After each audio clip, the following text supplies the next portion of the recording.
I have never seen England attack like this. She hasn't necessarily changed the attack on the field. It's the mentality of the girls. It's how brave they are, how much they want to try, how much they want to explore. This is an Ireland team with a big future. They almost just have to move, close the book on the England game. Come back to that later, but it's not going to do them any good this week. But could Ireland realistically go from WXV3 to WXV1 and get something out of that? I think it'll be way too soon, frankly. I don't think it would help. I really don't. This is France's opportunity. I don't want anyone thinking that England are going to turn up and just automatically win a Grand Slam. That is not going to happen. On paper and on performance so far, I just can't see France winning, despite all the variables you've thrown in, which is big Trying crowd. to add jeopardy. Big crowd. I'm not English, right? So.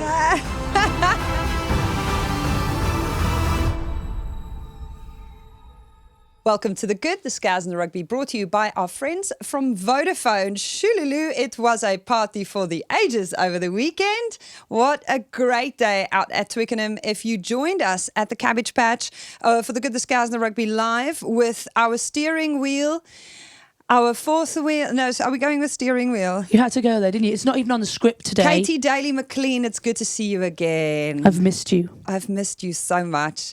It's really nice to be able to turn my head again. I had a really good time on Saturday. It was like my personal New Year's Eve party, and I at one point was rocking out so hard that I needed muscle relaxants on Sunday because I was headbanging, and I would 10 out of 10 not recommend doing this to myself ever again. So that was great times. Outside of that, there was a good bit of rugby that was played, and we are joined by BBC's rugby reporter and commentator, the first woman to commentate on a men's international in the UK, Sara Orchard.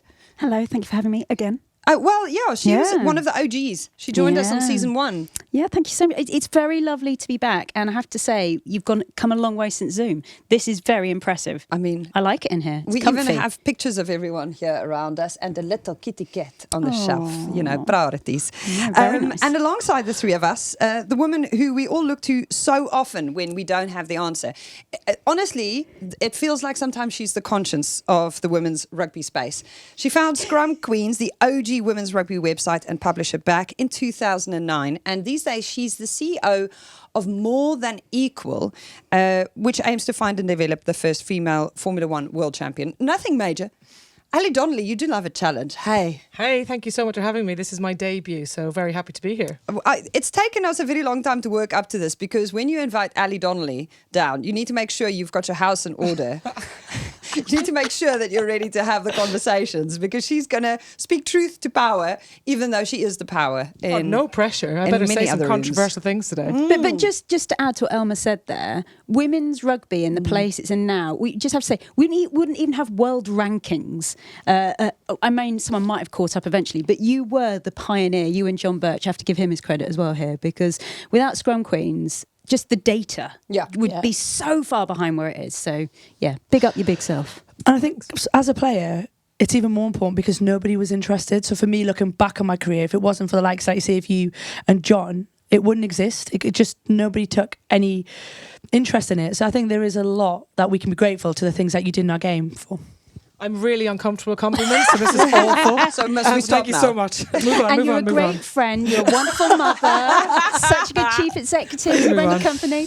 Speaking of great friends, Katy Daly McLean, are you and Sara Orchard the besties of the best friends of the women's rugby industry? Because you've just spent 5 weeks in each other's company virtually non-stop.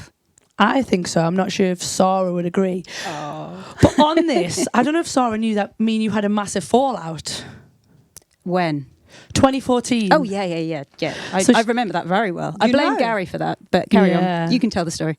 So me and Sara had a big fallout that I maybe held on to for around 3 to 4 years. Nothing. Doesn't hold a grudge. Nothing major. 3 to 4 years. I really want to know what happened. Roughly. What did she do? What did you do? I'll tell the story. 2014 Rugby World Cup. Is it ahead of the Canada game? So it was the opener. We played Samoa, so it would have been before Ahead Canada. of the opening game, Gary Street does not play Katy Daly McLean. Kerry Large is named as the starting fly half. And in a press conference, if anyone doesn't know, first thing you do is you ask coach, any injuries? Nope, no injuries. So no injuries, Katy Daly McLean not injured? Nope. So headline BBC website, Katy Daly-McLean, England captain, dropped. That's a huge scoop. That's a story right there. Right there. And I was furious. At the time... Why were you furious? Well, because Katy took it as like she wasn't actually dropped at all. She had an injury, but they were trying to hide it. So it's an insult that she was dropped. So all I was doing was conveying information. And I think it was after the semi-final. I had to say something to you along the lines of we were in a mix zone, which is like after so we're at Stade Jambois, you've just beaten Ireland in the mix zone, and I'm there and I'm going, Katy comes along the line, I can see she does not want to talk to me at all. She gets to me furious, and I think she stands in front of me like this. Arms crossed. Like this. And I said, sulking. Exactly. Oh, and I did sulk back You then. did, you really sulk. did. And I said to her, so, Katy, congratulations on the win. We all know now that you were not injured. They were covering it up. And she sort of goes, yes. You were not dropped, you were injured. Exactly. They were covering it Yeah, up. exactly. But what did you want Sara to do? I'm not sure at that point, but I held on to it for a very long time and it was furious. I think as well, in the context being that we hadn't had there wasn't a lot of press around women's rugby. This was, for me, Very new. definitely very, very new. Never about single players or even the team up until that point. So for this to come out and obviously, now as a grown-up and being able to look back and reflect. So I was just doing her job, but for me at that point, I felt personally insulted. It was like, she's deliberately gone after me and tried to ruin my rugby career. Obviously, she didn't have the full story, so you can kind of understand, but yeah, didn't speak to Sara for a long time. And now we're best friends. Exactly. I'm pretty sure that would have been one of the articles that was pinned on the 2014 wall at the time that inspired me to go and win the thing. So, there you go. What can I say? Yeah. She motivated you, Katy. She was the fuel. That was after I'd stopped sobbing to Scaz in my bedroom that everybody thinks I've been dropped. Oh my gosh. But this is where it's multi-layered. But as you say, how far have we come since those kind of days? Because you go back to 2014, I was out at that World Cup. Sarah Mockford from Rugby World was out at that World Cup. Obviously, Scrum Queens were there. Obviously, but Ali was I there. can't really remember many other press. I remember us coming to the final. There were very few there for the entirety. I think that's right. Yeah. And I think even the 2010 World Cup, everybody came to the stoop for the final. But in the hardcores out in Guildford, there'd be 2 or 3 of us. So it's come a hell of a long way. So you're right, the scrutiny that players are just not used to it. 48,778 fans, people in that stadium, and there was just so much around that day that I absolutely loved. We have to roll back to the Scarrets on the stage at the live show. If you did miss the live show at the Cabbage Patch, you missed out on the Scarrets just telling us who their favourite Red Rose outside of Scazzy was. It wasn't you. Sorry, Katy. No, it was Mo. It was Mo. It was Mo. This is why I'm the fourth wheel. The one on the back of the Land Rover. Dragged along. And then there was a big celebration after the match. You attended that, right, Ali? Of the 2014 and the 94 winners. Loads of people, little reunion. Yeah, it was like the ghosts of women's rugby past walking into the patch later on, to be honest. Anyone I've ever met from rugby was there. In fact, I was like dodging people at one point because, you have the same kind of conversations. But no, it was a great day. You blocked me for 3 years. No, we were there right till the end, you and I, so we're fine. No, it was a brilliant day. Of all of us, I was in the crowd as a fan for the first time. In a long time at a women's rugby game. There was 20, 25 of us in a big group, kids, friends, family. If you forgot as an Irish person what was happening on the field, it was brilliant, wasn't it? It was really celebratory. The vibe was fun, and the aftermath brilliant. What was the experience like in the commentary box? How did that compare?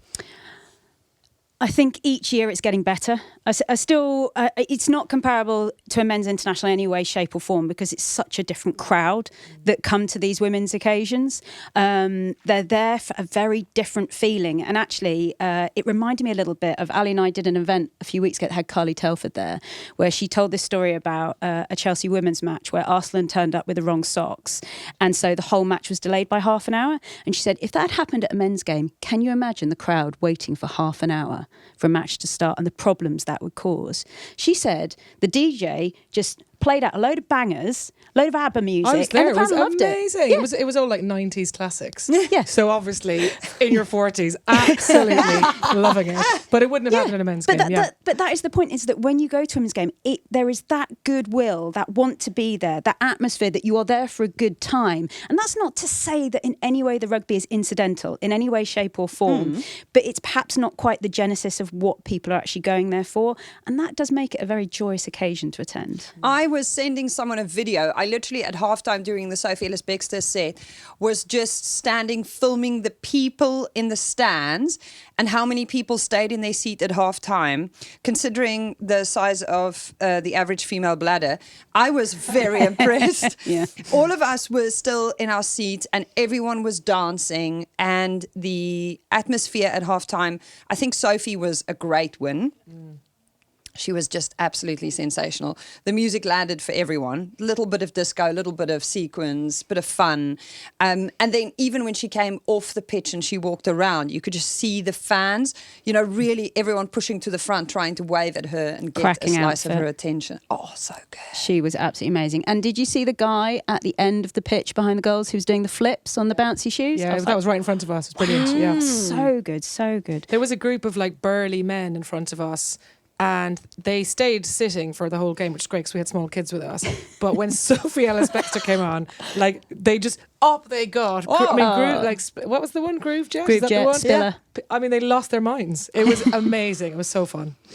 Can I just rewind and go back to 2014? That's right. There we go. Get my numbers the right way around. Because I always say to Katy and Ali, I really try and not to fangirl at all around rugby, because as a journalist you're a very sensible, serious person.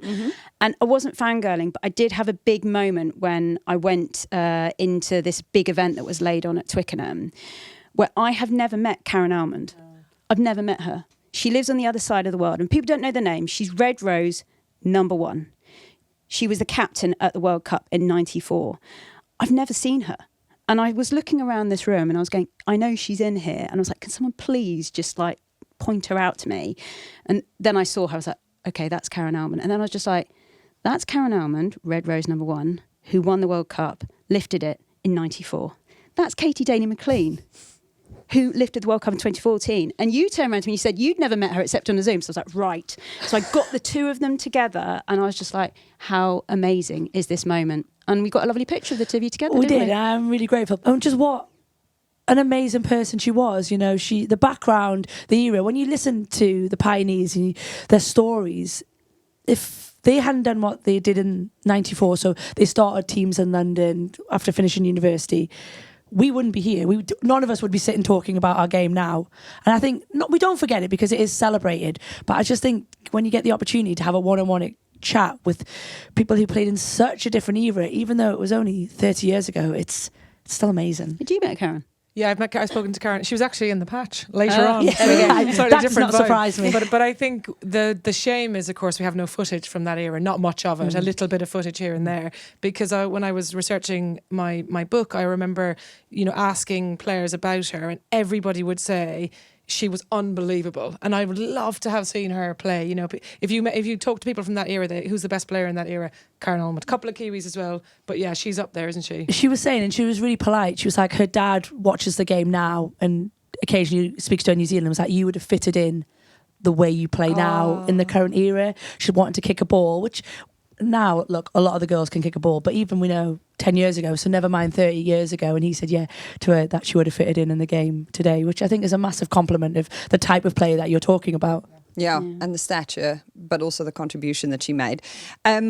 Brian Moore wrote in The Telegraph, several of the Red Roses' tries were not taken as a result of egregious failings. That is definitely not the word that I would have used, but it's a very good one. From the Irish team, several were superbly crafted and executed. This was especially so when it came to working out how to find the edge of a defence and exploit the outside centre/fullback channel, the most difficult area to defend in rugby.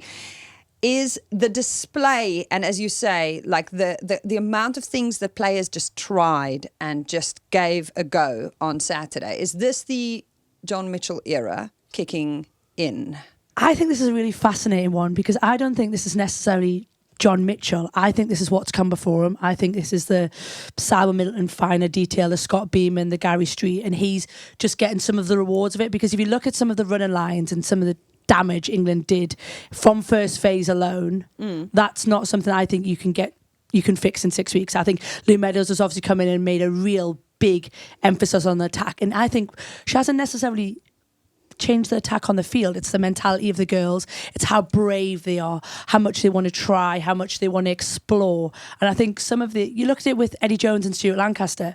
I think some of the bits of Eddie in his beginning tenure was the result of the work Stuart Lancaster had done before that. And I think Mitch is reaping rewards, the quality of player. But I think for me, it's the mentality of England, the way they want to play, their ability to keep the ball alive. And some of their first phase was absolutely sublime on Saturday. I do agree with you, but then I also have to say I have never seen England attack like this.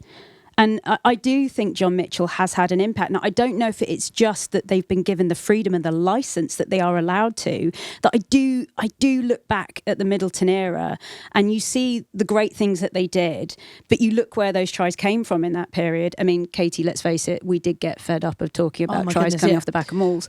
You do just look at their ability. I mean, Tatiana Hurd arguably is one of the unsung women of that squad right now because she just stands there. She distributes so quickly, allows Holly to offer herself as an extra player in that backfield.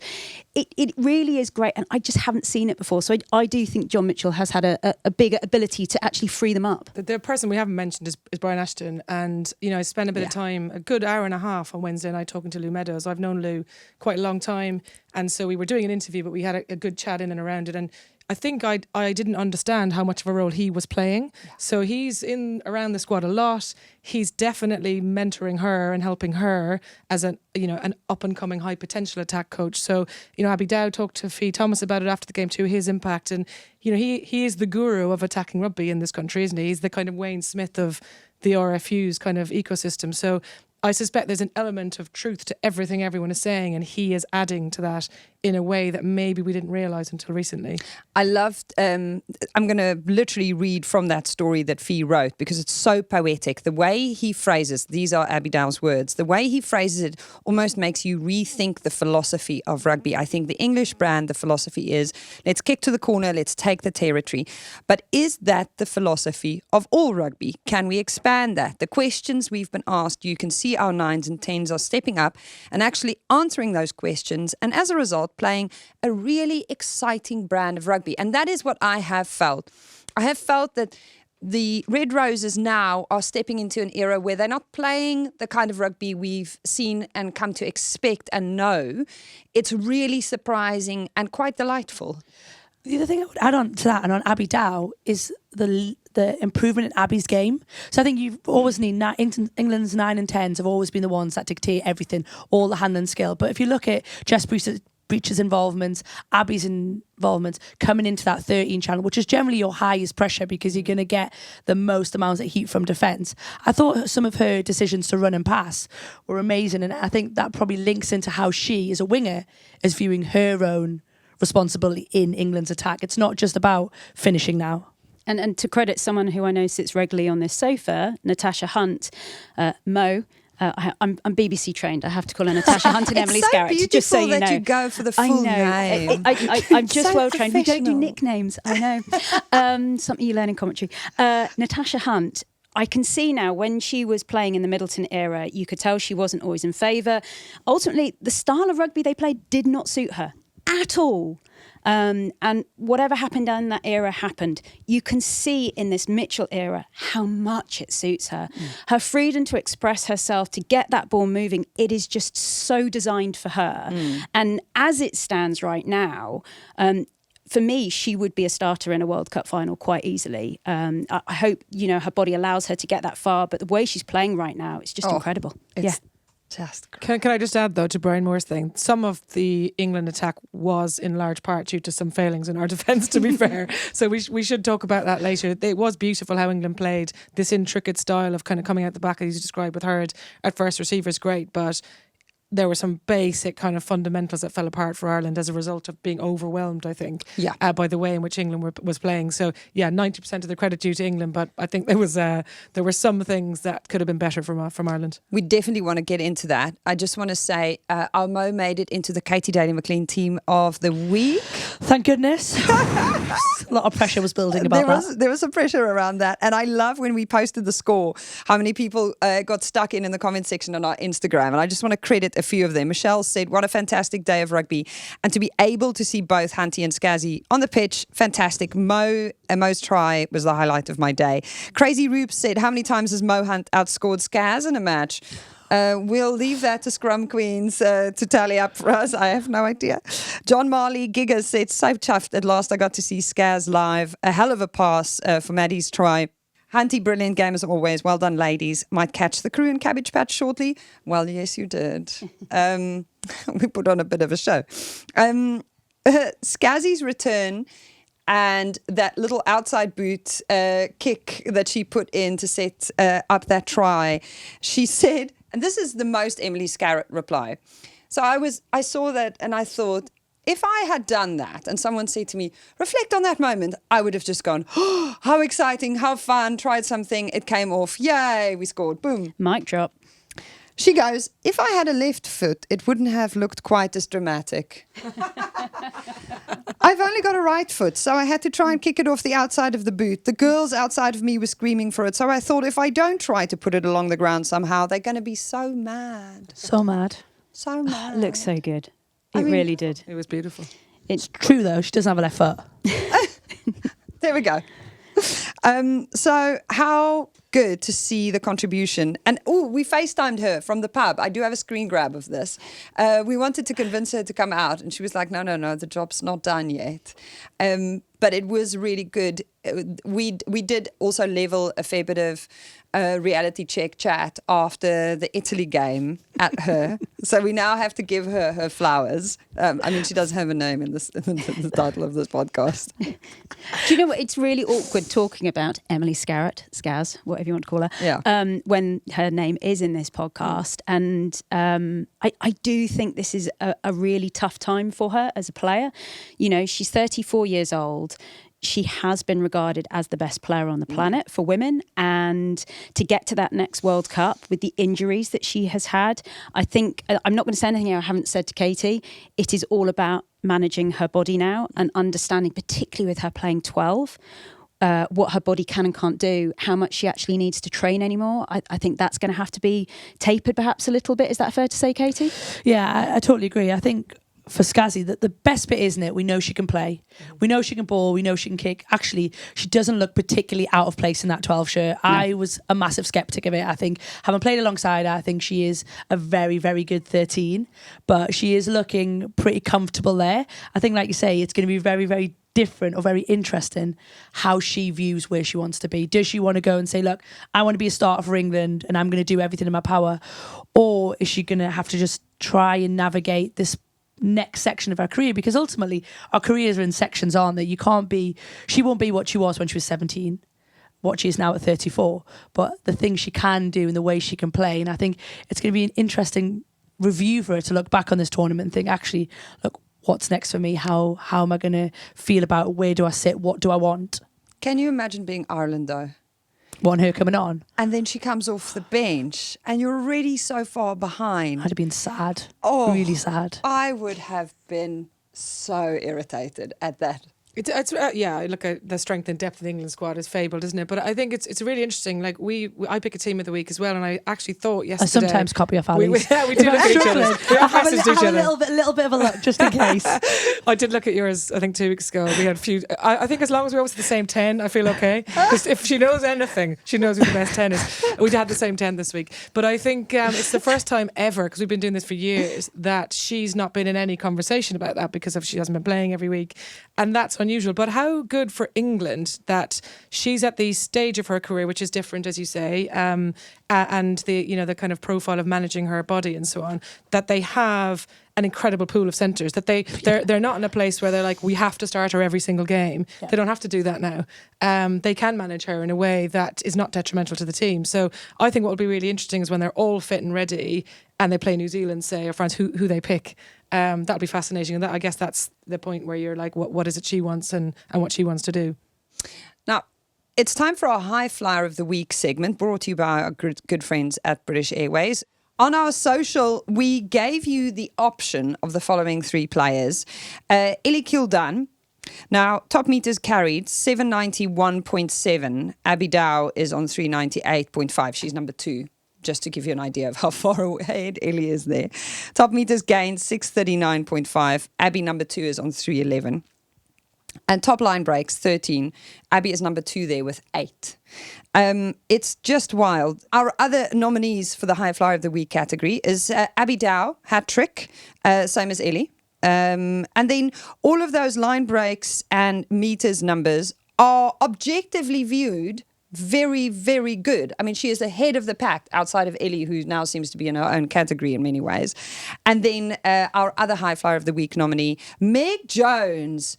What a fun day to just watch. If you just watched Meg all day, you would have had a great experience at that game, even if you didn't support any of the teams, because she just did so many outrageously great and fun and daring, and this is just the Meg Jones way of playing rugby. Weaving try, the speed of her thought, the skill set. If you guys could have a vote here, could you look past Ellie, Abby? Do you know what? I really did enjoy watching Meg play. I think she's really making that 13 her own. So just for a point of difference, yes, I do think I'd probably go for Meg. My favourite moment in the match actually was the point where she pushed Zoe Ilcroft over the line for her try, where she was chasing them, which was lovely. So yeah, just for a point of difference, because we know what Ellie is doing, and that's the expectation now. Her biggest problem is maintaining it. But a lot of what Ellie is doing is from the work around her, and one of the people working around her is certainly Meg Jones. Meg, definitely. Yeah, I'm a huge fan of Meg Jones. As you just said, her skill set under pressure, she's a special player, isn't she? I'd still go Ellie, in part because she's always been very good, but she's just gone to this kind of sensational level. And, you know, we're only a few games into the year in terms of Test Rugby. To build on it every game, I think, is just so special. And she is one, I always describe like lean forward players. So players who get the ball and you lean forward in your seat. She is one of the very few players in the world who is in that category for me. And I've already told you this story before, but there was in the group we were in, my friend Will, his 9-year-old daughter, Eliza, she just said, I want to be Ellie Kildan. And I just thought, well, this is what all of this is for. You know, this is why we're here. It's just magic. And so for me, I love watching her. I think she's sensational. I totally agree. And with the Ellie Kildan sentiment, I think she's going so well. And I think, you guys might correct me if I'm wrong, but sometimes in women's rugby, we almost want to not go after and not celebrate. If this is Anton Dupont, we are raving about it and nobody gets close. Sometimes in women's rugby, we're like, oh, we need to like bring her back and encourage somebody else to be closer. This girl is on fire. Them numbers are sensational. And if you watch her play, everything she touches at the moment turns to goal. So I'm in the Ellie Kildan corner, and I think, look, if she's going well, it is up to everybody else to go and get after her. And someone like Meg is definitely the kind of competitive player who looks at the way Ellie is playing and going, I need to chase that target down. This is where we need to be. So I'm so here for Ellie setting the standards. Our High Flyer of the Week is, again, Ellie Kildan. Thanks again to our friends at British Airways. To get inspired for your next adventure, head over to ba.com. Now, if you saw the anthems on Saturday at Twickenham, you would have seen, firstly, Meg Jones at the end of the anthems going, yeah, into the camera. But there was also a really beautiful, heartfelt moment in Erin Budd, the mascot at the game at the weekend, who stole everyone's heart because of her singing that anthem with so much dedication and passion, and she was serious about it. It was a moment that she was there for. She turned up to it, and she stole the show. She was diagnosed with a terminal brain tumor on March 21st this year. She's 6 years old, and she was over the moon to be there with Marley Packer, her favorite player. And since her diagnosis, her family and friends have really set out to make sure that she has all of the experiences that she wants and to make her smile every day. her dad, Chris, got in touch with us and asked if we could share their Just Giving page, which we will, to help fund her experiences. We'll pop the link in the description of the show below in case you'd like to donate. I know you guys spoke about it in commentary as well. And it was just beautiful to see her taking that moment the way she did. It's really important. Yeah, it's one of those moments actually when you actually have to talk about something in live broadcast, and even you talking about it now, particularly when you've got children, that is a massive thing for them and their family going through. So if anyone can support them, really suggest that you go out there. Molten Mowbray Rugby Club, I think, is also supporting them as well. So anything you can do would be great. Yeah, lovely. Now we do need to talk about Ireland. Now that we've given England their little moment in the sun, Ali, the improvement on Ireland has been so real that in the pre-match show that we did, the Cabbage Patch, we spoke about Ireland so much. Someone said to me afterwards, I was surprised about how much we spoke about Ireland. But they have been, the story, you know, like they have been absolutely phenomenal. How do you now reflect on the journey they've been on this championship? Yeah, look, I think it was almost frustrating to have to play England after that Wales performance, because there was never going to be an opportunity to build on the Wales game, because you had England next at Twickenham, big wide open pitch, dry day, everything suited England, right? You know, just before the France game, it was disastrous timing in some ways. I think they have to just forget about it. Honestly, I hope they don't even dwell too much in their analysis this week on the game, because there's nothing to be gained from it. It was they were overwhelmed defensively. Their inexperience told. The fact that program's been through the ringer in the last few years and is just coming out the other side. The good thing is the game against Scotland's huge. The fixtures this weekend are the best combined fixtures of the whole tournament. We can beat Scotland. Ireland can beat Scotland. I think Scotland are excellent, and I hope we do talk about them, and I really rate what they're doing. But on the basis of what we saw against Wales and a bit against Italy, this is an Ireland team with a big future. They almost just have to close the book on the England game. Come back to that later, because I think it is important for them to look at the programme and what's happening here as something to aim at, but it's not going to do them any good this week, because, you know, so much went wrong. And I think if I rewatched the game for my sins, because I had to do something with Irish media on Monday, and we were just, you know, it's total systems failure, you know, defensively. They were overwhelmed completely, and once the tries started to come in, it would have been 100 if the game went on for another few minutes. So there is potential in that team. There are good young players in that team, but God, that was a steep learning curve. And don't you think, retrospectively looking back, as much as that was an amazing performance by Ireland when they beat Wales, great result, but going from a game where you've predominantly been in attack for nearly the whole game to going into a game against England where they were defending permanently, it was just like the wrong combination of back-to-back fixtures for them to build on. Yeah. And I think also speed of ball. So in any of the other games, Ireland wouldn't have faced that defensively, because I agree there's some really bad defensive reads that got themselves into a point where you're trying to do something that actually would have been better just giving yourself a moment, because it would have been a bit clearer. But I think speed of ball was what caused Ireland a lot of problems, and that is the problem for the other teams facing England. Wherever you face them, nobody else in the tournament, even France, don't play as quickly as England are playing under John Mitchell. So your time to think, to decide, to move is so cut down that even in training, you can't replicate that. So your prep is always at a disadvantage. And I think, like you say, you're totally right. Came at a dreadful point for Ireland, having had such a high, and really to say, look, we've moved on, look at the team we can be, to then have this kind of bad placed England game. Yeah, and I don't know, Katy, if you would agree, but do you remember when New Zealand were like in their pomp and everybody was kind of afraid of them? There was, maybe not England, but most other teams, there was a kind of sense that when you played against this big line of black jerseys that you were beaten before kickoff. I think that is happening a little bit with England now. Ireland certainly looked overwhelmed from the kickoff, and if you watch the Scotland game the week before, I think that was their worst performance of the tournament, because the pace at which England are putting on the game is quite scary for a defensive system that maybe hasn't been tested in that way yet. Yeah, 100%. And I think it's that mentality, isn't it? Like, you look at the little errors that come in. Lauren Delaney dropped an early high ball. Moments where you really, really need to be clinical. Is it, like you say, that England factor? You just starting to have a little glance if somebody's coming, and it just forces an error, and then you just compound your problems. And I totally agree. I think England have this massive shift in terms of how they're being perceived by other countries that we've only previously seen New Zealand have. How do you prep your defensive system for that, though? Yeah, really difficult, because I think not only have you got to prep your defensive system for it, and we hadn't seen the attack as good or as smooth as that. So what they would have been watching was slightly different to the pictures that were then being drawn in front of them at Twickenham. I think one of the things that does happen, though, when you're under that defensive pressure is your decision making can go out the window. And like the best example I could give you of that is just before half time, Ireland had leaked 5-6 tries. Get the ball off, the clock's in red, just kick the ball off the park. Dan O'Brien is the future of this Irish team. She's 20 years old. She keeps the ball alive, kicks the ball straight to Ellie Kildon. I'm in my head, I literally just was like, England actually scored, but Meg Jones got pulled back for a forward pass. But I think it's trying to keep your cool when you're under massive pressure defensively to still make clear, thoughtful decisions, and that fell away. I do think the experience is in the bank for Ireland now, and I'm showing my age here, but when I remember Lynn Cantwell will often talk about one of her first caps, England won 79-0.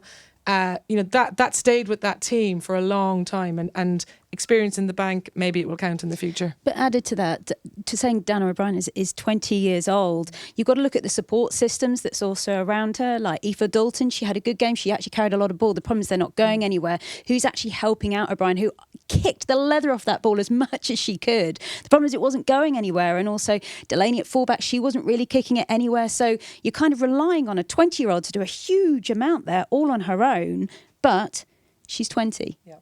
She's got a long career. 100%. I think she's probably got 10 years before it took. I think I was over 30 before I really understood what it took to manage a game. So like you say, those moments, all it will do is accelerate her development, because the next time she watches that back, she thinks, look, the ones I got right were the ones that found grass, the ones that rolled into corners, that the ones I got wrong are the ones probably Ellie Kildon caught on the full. And if my game plan is to kick the ball early, I need to manufacture, or my team around me need to manufacture a way to move that full back, because actually just getting the ball and kicking to it at times did Ireland so much more damage than maybe if they had gone through a few more phases and just trying to change those pitches. The last person you should be giving the ball to. I mean, genuinely. In the world of rugby right now, keep Ellie out of the game and you're already in a much better place, genuinely. Now, speaking of individuals that we do need to talk about, Cleona Maloney, the girl who's been brought back from exile because she spoke out. What does that do in a team structure, Ali? And what's the story? So she's come back in. Is she the person who will speak out if things ever turn bad again? Is that a lot of expectation to now put on her to be the conscience of this Irish setup? Well, look, I think she's the symbol of change. The fact that she's been brought back in. She has a good relationship with Scott. She's been playing in the English system and she knows him. I mean, I think people forget that Ireland's kind of lowest point, when the girl sent that letter to the government over the head of the union and said, we don't trust the union to manage this programme, was not even 3 years ago.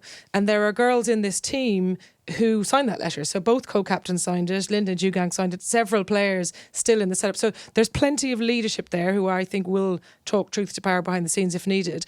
But I hope that we've kind of moved on from that being necessary. And I hope Cleona can just come in and play her rugby, because she's been punished enough, and she, she's in her 30s now. She has lost, several years of playing rugby for her country. So, but I think the fact that she's there is a sign that this programme is moving on, and that there is kind of comfort with bringing back in players who may unfairly be considered disruptive, I think very unfairly. So hopefully that's a good sign that she's there, and I wouldn't be a bit surprised actually if she starts this weekend. And can I just say, I appreciate Ireland have just had a really tough loss, so it's probably not been a great week to be a coach, but credit to Scott Beamond for clearly fighting for Cleona to get her back into that programme, because he's watched her play in the PWR and he knew that he needed her. And I'm sure there were probably some very uncomfortable conversations that he put himself on the line for to actually get her back, so that's fair play. Because there could be residual resentment in that squad. Like, everyone else is celebrating this as like a moment of peace and reconciliation. And I mean, South Africa and Ireland have used rugby to do a lot of peace and reconciliation over the years. So I'm very au fait with this, but it is potentially also divisive. Yeah, I don't think so, though. If you speak to some of the players, they found out a few days before she came, and my understanding is there was genuine excitement about bringing her back in, because there's a recognition that, one, all of this was quite unfair, and two, she's a brilliant player. And you want brilliant players in your team, and you want great players with experience coming back in. And we just lost that Italy, we lost the Italy game. So she came back in for the Wales game. So I think the timing was good, and the sentiment, as far as I understand it, is really positive. Would you put Cleona to start and Niamh in the back row, Niamh Jones? Good question. Dun, dun, Because she tackles very well. I mean, Exactly. I think Kleena probably deserves a chance to start. I'm a big fan of Jones. She tackles brilliantly. Her lineouts have been decent, not perfect. Better than last year. And our scrums have been really good actually. Our set piece is decent, but I'd probably start this weekend in respect that she deserves a go in the starting team. It'd be quite harsh on our back row to drop any of them. I think they maybe will have another opportunity to show a bit better. Aoife Wafer, I mean, she's been the find of the tournament. She tried her heart out at Twickenham, but I think the experience was just she only had one cap going. I mean, I think she's been phenomenal. One cap to go into this tournament. She's definitely been Ireland's best player. So give her another go. The co-captain's in the back row as well. Maybe Niamh Jones, but I couldn't see him doing that. So tell us more about Aoife Wafer. She's been on the radar for people who know the system in Irish for a while. Yeah. She's got a younger sister as well coming through the system who everyone's raving about. And she's just, Katy, there are some players who just take to it. They just get an international shirt on and they just go for it. Not everyone is like that. I mean, there's probably plenty of people in England who've done that, but she was phenomenal against Wales. I mean, unbelievable if you rewatch that. She was brilliant against Italy as well, but I think the England game, she was chasing shadows, wasn't she? A little bit. And I think for me, you talk about how great Ellie Kildun's been, but she would be up there as my player of the tournament. To have one cap in an Ireland side who has had the history that we've just talked about, to go as well as she went in that game against Wales, that was as important as it was, is such a marker as a one cap. You might have your first game, and against a back row that Wales have always had a good row. Alex Callender in that mix. She kept Alex Callender pretty quiet and was by far the shining star for the Ireland side. So I think she's been a great find, and like you say, is taken to Test rugby like she's been there for 10 years. Yeah. Let's talk about the broader Irish picture. Their co-captains both play in top of the table PWR clubs, Gloucester, Hartpury and Exeter. Some players play over in the PWR, but if they do, they can't have an Ireland contract. And then if they play at home, they don't have a league the standard of the PWR. So it is a really tough decision for those girls to have to make that. If you could do anything to fix Irish women's rugby and the structure around these players, what would you do, Ali Donnelly? Well, I think it's about making sure that we've got an environment where the daily training kind of environment for players is of high standard and high performance. And we don't have that currently. So I think the RFU just need to be clearer about the route to doing it. So, I was thinking a lot of countries will say, let's do what England are doing. But you can't really. Ireland is a very small country with a much smaller number of players and not the same value of investment. So for me, it's I think the RFU have decided that their league, the All-Ireland League, is not the route to develop elite players, and that is clear, and that's more of a grassroots kind of entry point competition for them now. Whether that's right or wrong, people have different views on that, but that's clear. I think what we've got have to have now is semi-pro provinces, so that's the system by which the men's game kind of run the game, so the 4 provinces. But the problem we've got is the kind of pace of change around the Celtic Challenge competition, the potential URC, the potential what's it called? Champions Cup, yeah. It's not there yet. So what we've actually, you could see that system working for Ireland. You have 4 provinces and a semi-pro, maybe pro in the future setup. That's their daily training, high performance environment being fed up through the clubs. And then they play in these cross-border competitions. But those competitions don't exist yet. And the Celtic Challenge they're playing against second string Wales and Scotland teams. So Ireland need a bit of time for these things to come to fruition, but in the interim, our players are just not in this kind of high performance training day to day, and they're not playing enough games in the way that the Welsh, Scottish and English players get here. So there's a time lag between what the RFU wants to do and where we're at now, which won't really help in the short term. If that makes sense. Do you not think, though, that is, without, and I mean this with the greatest amount of respect, a bit of a union issue? There is, all the home nations are in the same place. Ultimately, probably France and England have the best league structure. So what do you need? You need your girls playing regularly. Yep. Granted, you need support. Yep. But in the short term, do you not just try and push them into those leagues? Get as many of your girls playing as regular as possible. Meanwhile, back at home, you are finding and you are building something that allows them eventually to bring them back home into those leagues. Like you say, whether it's a province, whether it's a Celtic Challenge. But at the moment, it's almost like we're punishing the players in this area and saying, look, you need to come home and make this work for us because this is what we want to do. Rather than saying, look, how good can you be if we give you the best resource and we'll work our model around the current group? Meanwhile, somebody's doing some really high level strategic planning behind the scenes to think in 5 years' time, it needs to look like this, or in 7 years' time.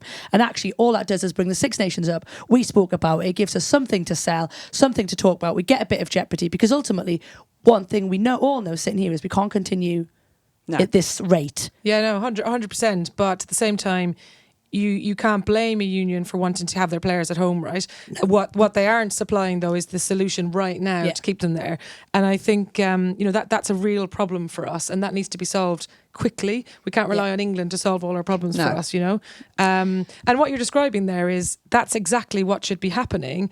But remember, I said this somewhere else this week, the loss to England is in part due to the legacy of mismanagement of this programme, right? So this programme was mismanaged for a long time.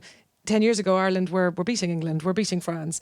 We stood still, and now we're catching up, but we're only catching up to where those teams were 5 years ago. So, the game, I don't think, has been handled brilliantly in Ireland. So what you're describing is a lovely utopia, but those conversations haven't been happening. But I do think we're moving in a direction, and if you look at what's happening in Wales, I do think Ireland is further ahead in its strategic thinking around the setup there in the regions and so on. But yeah, it's just all too slow, and if England stood still, it would be fine, but they don't stand still, Now, if I were a sponsor, and obviously I'm going to always think about this from a commercial perspective, but if I were the people who would be pouring the money into, for example, those 4 club sides or your 4 province sides that you then feed into a potential future hypothetical URC system, if I'm the sponsor who needs to sign up to fund a Munster or a Leinster or a Connacht women's side, what I would want is certifiable superstars who are ready to attract back home. Once we put in the cash,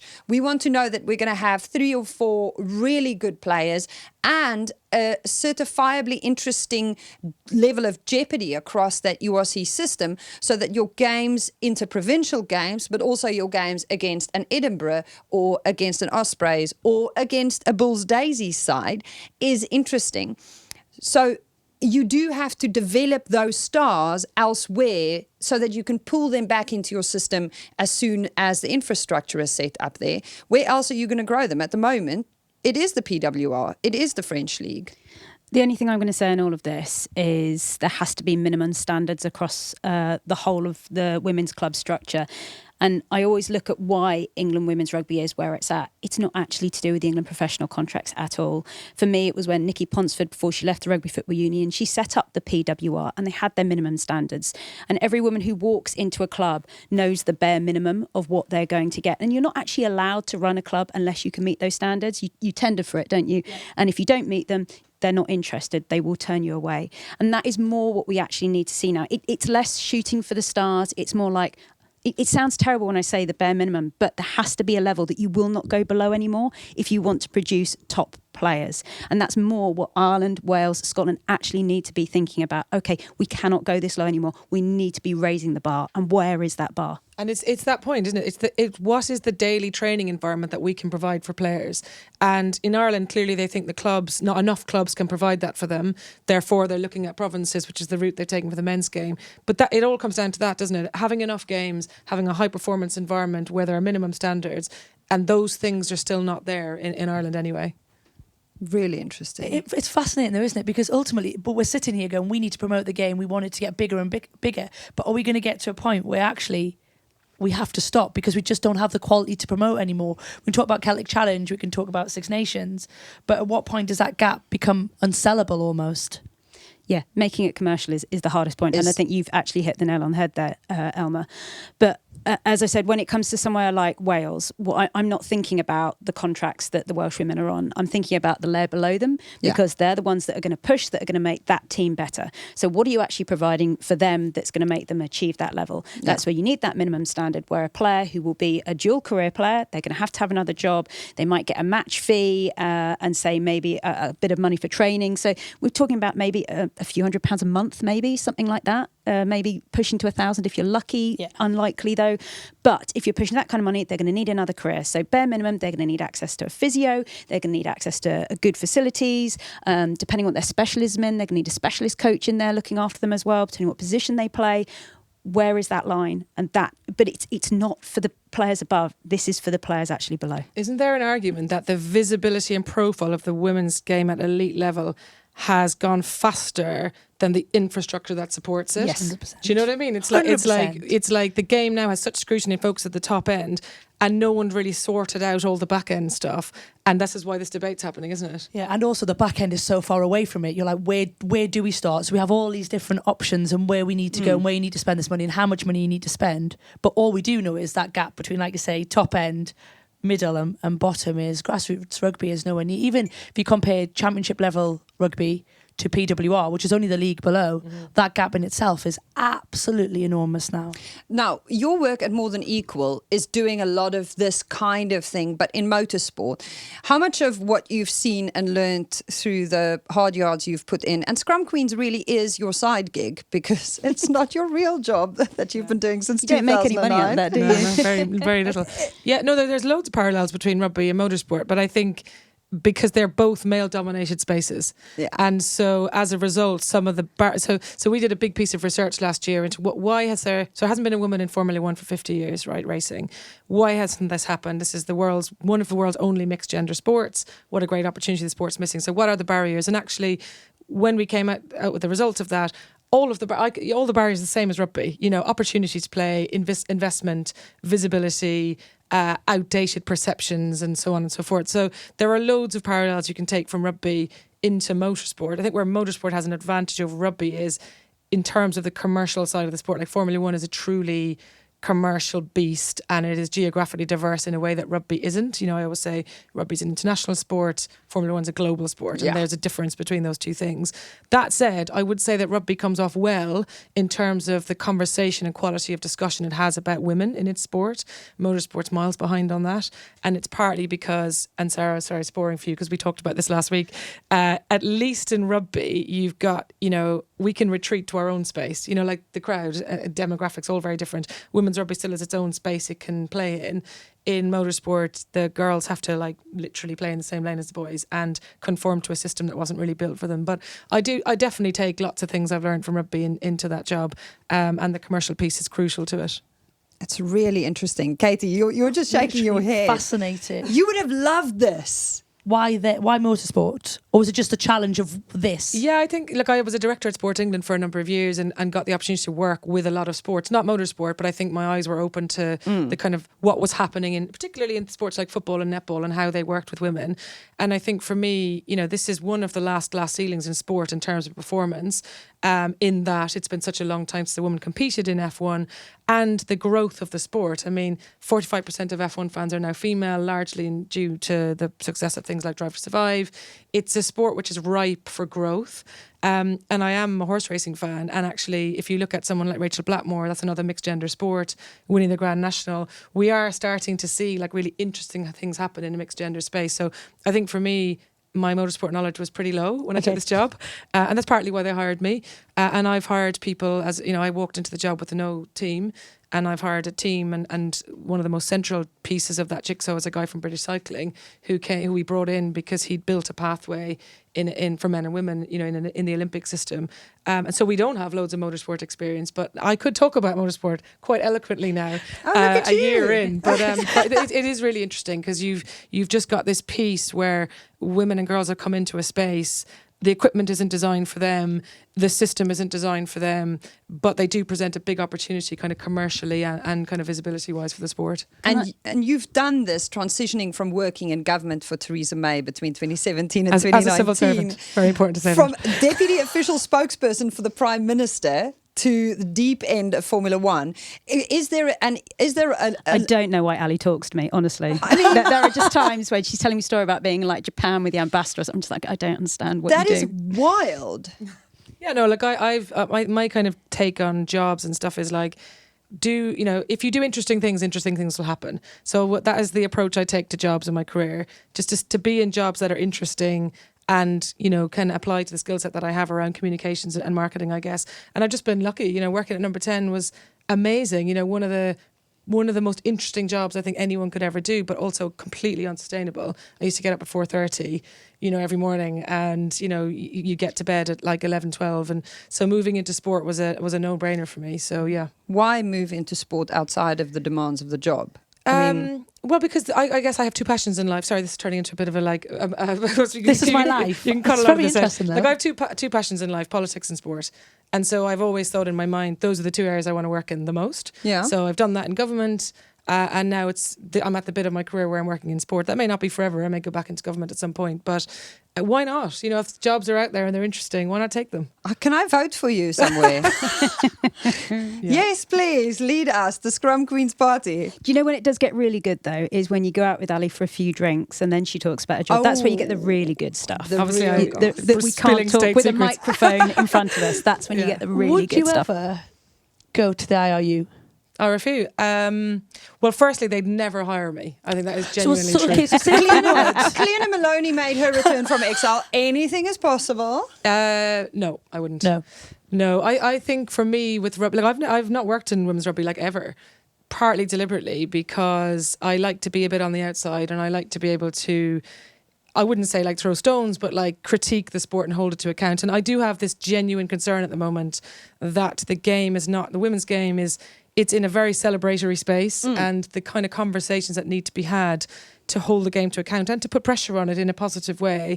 I'm worried those aren't happening at the rate they should be happening. And, you know, I look at things like World Rugby buying Rugby Pass and so many journalists are writing for Rugby Pass now and it's great. You know, it's a great content hub. But at the same time, it's owned by the International Federation for the Sport. And so certain conversations are never going to happen on there. But that's still one of the ways in which people get their news. So I think I'm better served outside the system. Okay. I do think, you know, one of the pleasures in being outside the system and not being beholden to people because you're independent, though, is you can quietly influence and lobby. Yeah. You know, I talk to everyone in the game all the time. They can take or leave my views, right? But I think that's quite fun for me. I think that's really impressive. And I've seen it. You are so powerful. Do not make any mistakes. Ali Donnelly might be the most powerful person in rugby that doesn't have an actual title in the sport outside of Scrum Queen. She is the Scrum Queen. She is the queen. Now, speaking of royal efforts, I'm that have definitely been coming put back. in, This is amazing. I mean, it's basically the Ali Donnelly show. Yeah. We do need to give a small moment here for Scotland, who have never gone to Italy and won there in the Women's Six Nations. 10-17 the result. Now, Scotland 6th and Italy 7th in the world rankings, which is an exciting shift. Well matched. Dinka, amazing. Chloe Rolly, stunning. Jade Kunkel on commentary. Have really enjoyed her growing into that role. She has that, producer Sara and I were talking about her having that Philippa Tatiet kind of real time on the mic. You know, when she speaks, it's very considered. And that's beautiful. Unfortunately, Wales-France was a tough watch. 0-40 the score at the Cardiff Arms Park. Wales at the bottom of the table, just on 1 point, and now can only come joint bottom. Summed up by the commentary of Gareth Rhys-Owen at one point there, saying, what a mess. What a mess over the final try. That's one of the most unnecessary tries I've ever seen in Test rugby. That try. Yeah. Do you know what? I have to say this about Wales because I feel that they're taking quite a bashing at the moment, and I've tried to step back a little bit because I do want to give some credit for the Welsh Rugby Union for the changes that they've made. And this has been a difficult campaign. I'm not trying to defend that in any way, shape or form. But I look back at their games and I think actually when I watch them play now, they've got a much better shape than I've seen with them play before. In that game against France, look, they had loads of territory in possession. And a couple of the French tries come from intercepts, which is just a loose pass out wide that has been taken on and they've jumped on. Another one comes from a counter.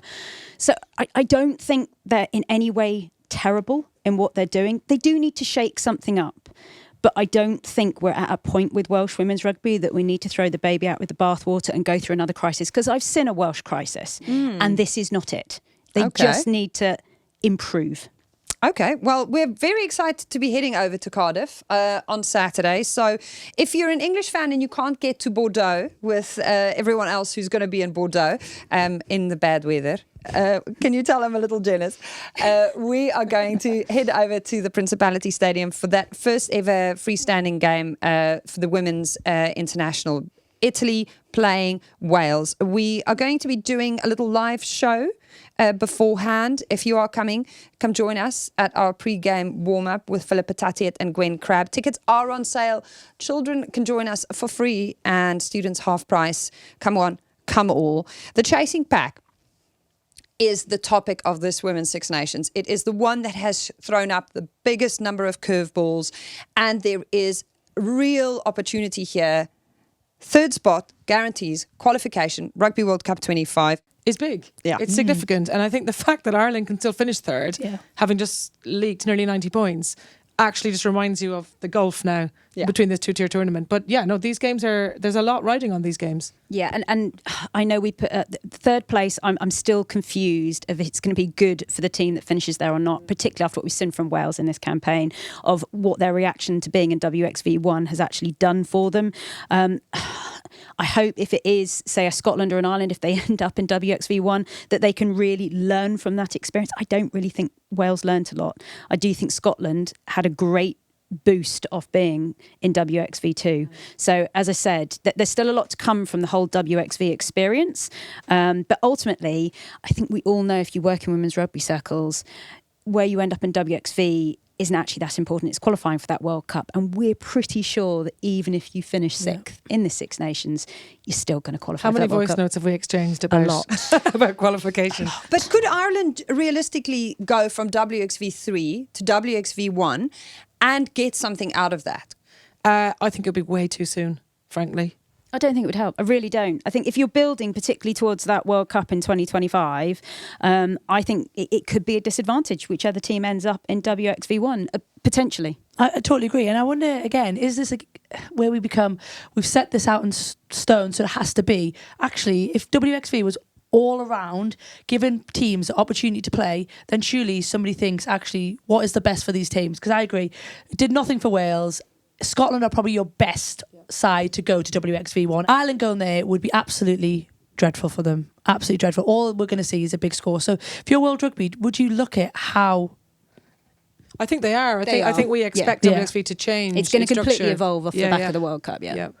Which is great and it's the right thing to do. But again, everything just takes so much time. I'm like, come on. But then on the flip side, and something we have said is that I don't want this to be a really negative WXV discussion, because what WXV has provided is regular fixtures in Game a window time. that the women previously didn't have. So yes, the structure is not perfect, but it still exists, and that's important. And Italy are still in the fight for a WXV1 spot. Do not discount them. They are going to Wales with that carrot dangling ahead of them. 12:15 on Saturday. Plenty there for them to play for. They will be absolutely fired up for this opportunity, having seen what France went to Cardiff and did over the weekend. Initially, we're good, actually. I mean, I think Scotland, they were best. They deserved the win, but it was very tight. It could have gone either way. Wales can only finish as high as fifth if they beat Italy by more than 7 points. Italy, Ireland and Scotland are the ones in the running for WXV1. Ireland playing Scotland at Kingspan Stadium in Belfast. What does that mean for this team? Ireland are in the running, but Sam Monaghan is going to be back, we're hoping. Yeah. Yeah, looks like it, yep. Good. They failed to qualify for the last World Cup. How much of that is still in their rearview mirror? Look, the squad has changed so much. I wonder if it's a discussion point for them. It would take something spectacular for them not to qualify at all, actually, the way it's working now with the 16 teams. So I don't think that's the looming factor. But I do think this is a huge game for them because of what happened last weekend, and because we failed to build on the Wales momentum. So it's a big, big game, but I'm not sure if it's because of World Cup qualification. And you look at Scotland, they seem to be winning away from home. You know, I know they had England and France at home, but they've clearly really focused on those 3 away games. And why wouldn't they go and finish the triple? If Ireland beats Scotland and Italy lose or draw, then they'll get third. Now, Scotland will know that outcome of the Welsh game when this Ireland-Scotland game kicks off, and they'll know what they need to chase to secure that Rugby World Cup spot. These are girls who will still tell you about the bad memories, borderline PTSD they have from qualifying for the previous World Cup and what a process that was and how many times they thought they had it and then they didn't. So for Scotland, Scotland, this is still a very recent memory and something that looms large on their to-do list. Also, who wouldn't want to see Scotland take on Joe Yapp's Wallaroos, who has a partnership deal with Cadbury's that was recently announced. There's plenty there for us to get excited about, potentially WXV1.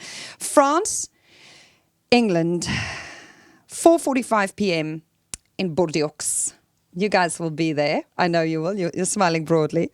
I'm mostly excited about the train ride on my own. No children, no people. Train What are you ride. going to do? I have 2 books picked out Oh, nice. and several podcasts downloaded. I can't wait. What a I'll probably mum. scroll my phone the whole way. But I have a plan. So now England coming into this looking great, absolutely on song. France have scored a 40-0 win over Wales, but how much can they really take from that game? Because what is it that you can do to prepare for this England team?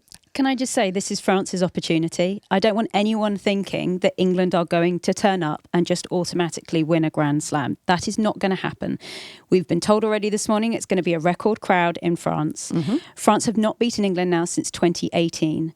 And England switched off in the second half last year. Had that game gone to 85 minutes at Twickenham, France would have won it. It's whether they can keep their composure for a whole 80 minutes. I think if they can beat England. And I hope for the tournament that it's tight. I think Ali touched on it as well, because I definitely think, and having played in some of those games, England have over France what New Zealand have had previously over England.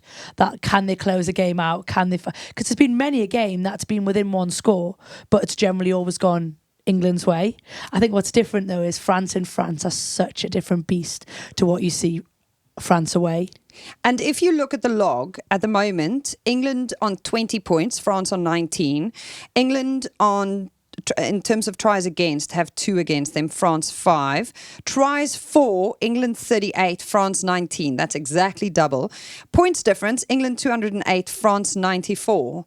What do you make of these stats? I think for me, you're right about what France offer. The problem that I think French rugby has is whether they are accurate with possession. Definitely. I think if they are cheap with the ball and they throw these offloads like that we've seen against all either sides, the form that Ellie Kildern, Abby Dow, Meg Jones are in, England will capitalise on that. And I think if France are just a fraction, I don't think they need to go away from their DNA, just need to be a little bit more respectful of the ball, then I think you're right, we could be in for a really, really tight, close game. I think they've been very careless with the ball. That's exactly right. But they haven't needed, like the 40-0 game, they didn't have to do very much. No. They picked off 2 bad passes and they executed a couple of good moves. On paper and on performance so far, I just can't see France winning, despite all the variables you've thrown in, which is big Trying to crowd. add jeopardy, Big Ali. crowd. I'm not English, right? So big crowd and all of that. That is a factor. But if you watch both teams, I've watched all the games of both teams. They're way off this England team in terms of their ability to turn possession into points. Yeah. The one thing I'd say about France that has been great though is they celebrate each game like they've won 500-0. Oh yeah. They seem to really enjoy each other's company. They all talk up the coaching philosophy. Yeah. Whether they believe it or not, I don't know. But like, there's something they seem to get on, and that if it's tight, if they manage to keep it tight, those things do often matter, right? Yeah. So maybe I just can't see it.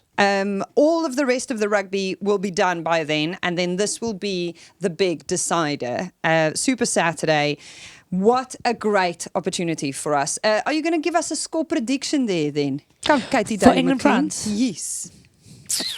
I think England will put 40 on France. 40. She's gone big. Yeah. Ali Donnelly just gave do. me the side eye. I think, honestly, if England turn up like they did against Ireland, I don't think, regardless of the France we get, I think they are capable of scoring 40. So I'm going to go 40-17 England. And who's getting third? Make a call. Come Italy. Ooh. I think Italy have got the best chance. I think Italy is Scotland. Ireland could be closer. Yeah, so I think Italy could do a job if they play like the bits we've seen over the tournament against Wales. Who gets third? To be fair, I thought you were saying they were going to beat them by 40, which is why I gave you the side eye. Yeah. They're going to score some more. Okay.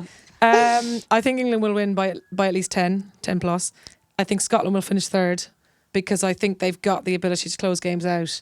They've learned that and they built that. So yeah, England to win, I think comfortably. Honestly, I do. And then Scotland to finish third. Wales wooden spoon? Sadly, yeah. As I said, don't get too down on Wales. I really don't want everyone to, but I do know something has to change, and that's more for the likes of a Nigel Walker and Abby Tierney to go in and try and figure out what needs tinkering than the players to actually be too concerned about. But yes, I would say Italy to win, but I don't know. There's something about Scotland.